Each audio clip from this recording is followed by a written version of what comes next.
nanti.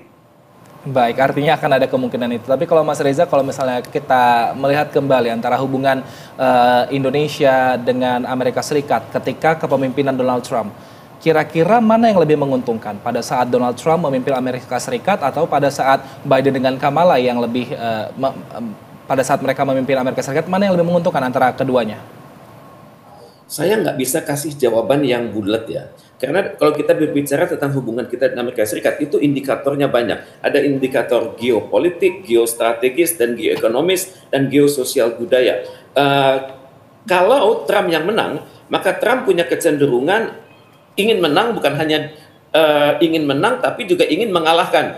Misalnya dia sudah punya target Cina. Jadi tidak mustahil Trump akan mengkritisi hal-hal yang Cina sudah menangkan di Indo-Pasifik.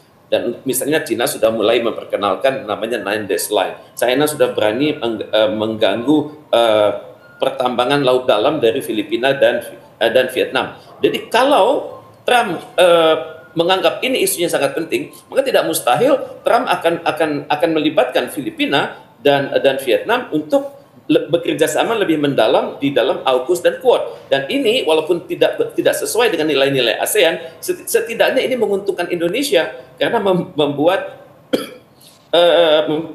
posisi Indonesia itu semakin penting sebagai negara yang benar-benar independen, negara yang benar-benar mandiri, dan negara yang benar-benar non-aligned. Jadi ada hal-hal yang akan menguntungkan Indonesia. Tapi biasanya pemimpin dunia itu lebih mudah berurusan dengan Trump, karena dengan Trump itu yardsticknya jelas, hitam putihnya jelas. Sedangkan kalau Harris itu cenderung melihat bagaimana hukum bekerja, bagaimana sejarah bekerja, kemudian melihat bagaimana kira-kira sekutu-sekutunya akan menanggapi.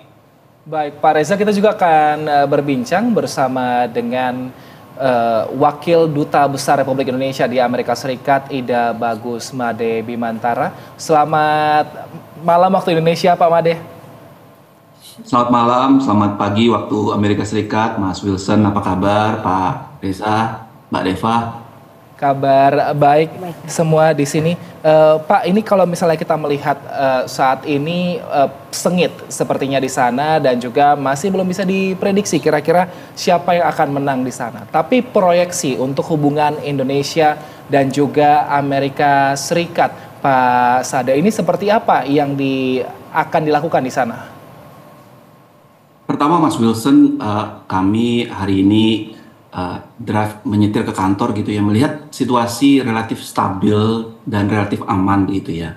Dan kita juga melihat bahwa otoritas keamanan di Amerika Serikat sudah melakukan langkah-langkah pengamanan yang sangat baik dan mereka terlihat sangat siap untuk menghadapi berbagai kemungkinan yang terjadi.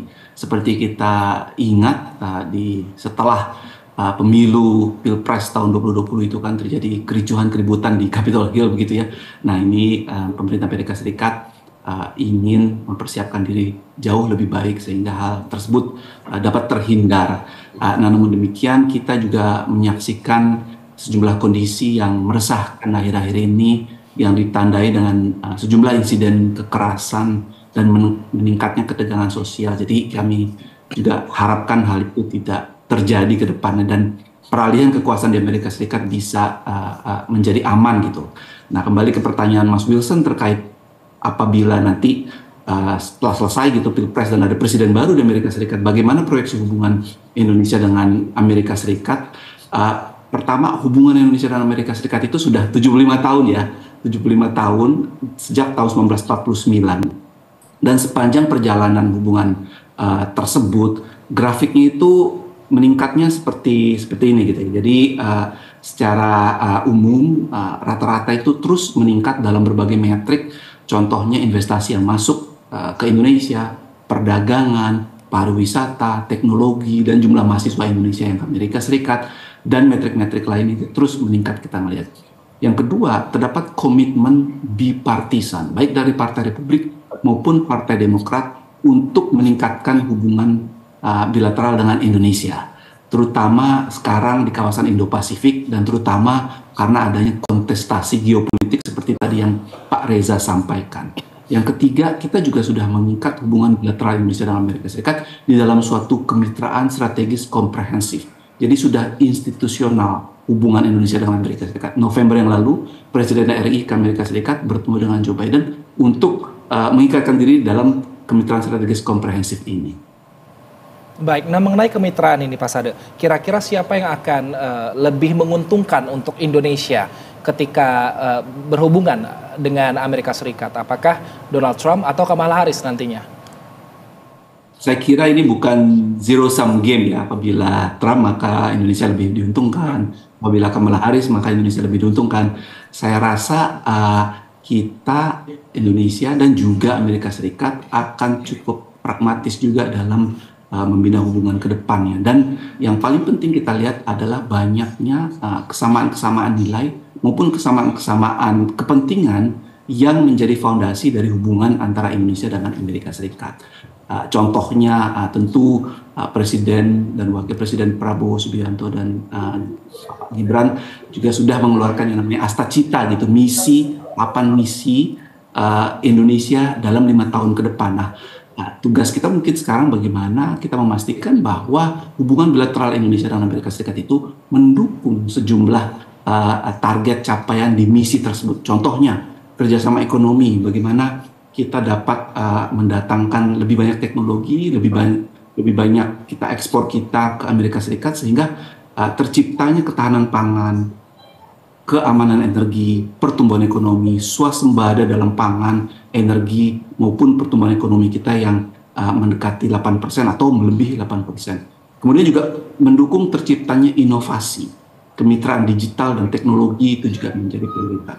Dan juga membangun masyarakat, pendidikan dan kesehatan, kerjasama pertahanan, dan juga kerjasama regional dan global itu hal yang menjadi prioritas kerjasama Indonesia dengan Amerika Serikat untuk mendukung pencapaian cita-cita. Baik, saya ke Pak Reza sebentar Pak Reza, tapi kalau misalnya Pak Reza sendiri melihat saat ini Prabowo Subianto yang dikenal diplomasinya sangat bagus dengan negara-negara asing seperti itu, kalau saat ini Prabowo Subianto akan kira-kira partner dengan siapa dari Amerika Serikat yang lebih baik? Apakah Donald Trump atau yang juga mengedepankan mengenai isu pertahanan, atau mungkin Kamala Harris yang lebih mengedepankan isu mengenai imigran dan lainnya? Saya pikir Pak Presiden kita itu kosmopolitan ya. Beliau terbiasa berhubungan dengan banyak budaya, banyak peradaban, dan beliau sudah mendalami bukan hanya kultur, tapi juga struktur dan juga akar budaya. Jadi saya pikir siapapun nanti yang jadi, Pak Prabowo akan menyesuaikan dengan cepat. Apalagi Pak Prabowo bahasa Inggrisnya IELTS-nya tinggi konon ya. Jadi tidak ada masalah, tidak perlu penterjemah, dan dengan demikian Pak Prabowo dapat memperoleh intisari dari apa yang Amerika Serikat harapkan. Tadi Pak Sade sudah dengan luar biasa menyampaikan titik-titik hubungan bilateral yang sudah kita bangun terus-menerus, terutama sekali sejak kita menandatangani Comprehensive Strategic Partnership dengan Amerika Serikat. Dan tentunya harapan kita adalah kita sama-sama menjadikan Comprehensive Strategic Partnership itu sebagai modal kerjasama kita ke depan dengan Amerika Serikat. Baik, Mbak Deva, sebenarnya kalau isu yang dibicarakan di media sosial Amerika Serikat oleh warga, oleh netizen sana sebenarnya paling banyak apa pada saat Pilpres Amerika ini? Oke, kalau dari data kami ya, di sosial media itu ada 2 isu yang paling banyak dibicarakan. Kalau dari sisi ekspos itu skandal Steele Dossier ya waktu itu tentang ya isu kedekatan antara Trump dan Rusia. Terus yang kedua itu kalau dari sisi engagement itu ada isu rasial yang paling banyak. Jadi ada 2 hal yang berbeda. Ketika kita berbicara tentang conversation, itu masyarakat Amerika Serikat itu engage terhadap isu rasial karena itu erat kaitannya dengan janji kampanyenya Trump dan juga Kamala Harris. Di sini kalau kita berkata tentang sosial media itu seperti 2 mata pisau ya. Mungkin kalau kita berbicara tentang isu rasial itu mungkin banyak tendensi negatifnya untuk Trump. Tapi ternyata di sosial media setelah kita lihat lagi lebih dalam, itu pendukungnya Trump menyatakan bahwasanya Trump itu tidak rasis, tapi hanya ingin membuat Amerika great again. Karena Amerika saat ini tuh cenderung tidak fokus dengan masalah nasionalnya. Linear dengan tadi pernyataan Pak Tengku Reza. kalau sekarang ekonomi di Amerika Serikat itu sedang tidak baik-baik saja. Nah, kemudian rasial di sini ternyata Kamala juga mendapat sentimen negatif juga kalau terkait dengan rasial. Jadi Kamala itu kan perempuan pertama yang menjabat sebagai wakil presiden dan bukan orang Amerika asli ya, keturunan Asia gitu. Jadi ada beberapa stigma dari masyarakat di sosial media menyatakan apakah Kamala itu bisa memimpin Amerika Serikat dengan latar belakang politiknya dibandingkan dengan Trump yang sudah jelas dulunya pernah menjadi presiden Amerika Serikat. Dan meskipun kalau kita bandingkan antara Trump dan juga Biden itu ada kritik yang mengatakan kebijakannya Trump itu bagus tapi sulit diimplementasikan gitu jika dibandingkan dengan Biden. Tapi ada juga yang menyatakan bagaimana dengan Kamala yang tidak ada sepak terjangnya gitu. Jadi mereka mempertanyakan isu rasial itu ternyata kompleks gitu. Seperti itu kalau di sosial media. Dua isu itu yang cukup besar. Baik, itu kalau di sosial media. Pak Sade, kalau misalnya di sana, di Amerika Serikat, kira-kira isu apa sebenarnya yang berkembang dan juga keterkaitan dengan Indonesia? Kira-kira pengaruhnya seperti apa ketika tadi ternyata isu rasial ini juga apakah akan berdampak kepada kita, warga kita yang saat ini berada di Amerika Serikat, atau sebenarnya tidak ada dampaknya di sana, Pak? Ya, seperti tadi sudah dijelaskan kalau tidak salah ya, bahwa sistem pemilu di Amerika Serikat berbeda dengan sistem pemilu di Indonesia, terutama pilpresnya. Kalau di kita itu kan pemilihan langsung ya, one man, one vote gitu ya, dan udah jelas gitu. Kalau di sini kan ada popular vote-nya, ada electoral college-nya. Nah, electoral college ini kan akan bergantung kepada electors-nya begitu, yang ditunjuk oleh masing-masing partai untuk voting siapa presiden dan wakil presidennya. Dan ini bergantung kepada siapa elektor belakangnya seperti apa. Nah, di dalam electoral college ini terdapat 7 swing states gitu, 7 negara bagian yang masih mengambang, mengayun gitu. Dia bisa ke Demokrat dengan mudahnya atau dia bisa dengan mudahnya juga ke Republikan. Ini Pennsylvania, Nevada, Georgia, North Carolina, Wisconsin, Arizona, Michigan. Nah, ini berbagai isu yang menjadi perhatian yang sangat besar bagi para pemilih terutama di 7 swing states tersebut. Pertama-tama terkait dengan ekonomi. Ekonomi itu apa? Pertumbuhan ekonomi, tingkat pengangguran, inflasi, kepercayaan konsumen. Yang kedua adalah terkait dengan harga minyak. Juga yang ketiga terkait dengan imigrasi. Tadi disampaikan terkait dengan pergerakan imigran, terutama imigran gelap itu dari selatan Amerika Serikat menuju ke Amerika Serikat melalui Texas ataupun negara yang punya perbatasan dengan negara di selatan itu. Hal lain adalah aborsi, jadi terkait dengan kebebasan reproduksi. Nah, hal itulah yang menjadi perhatian sangat penting.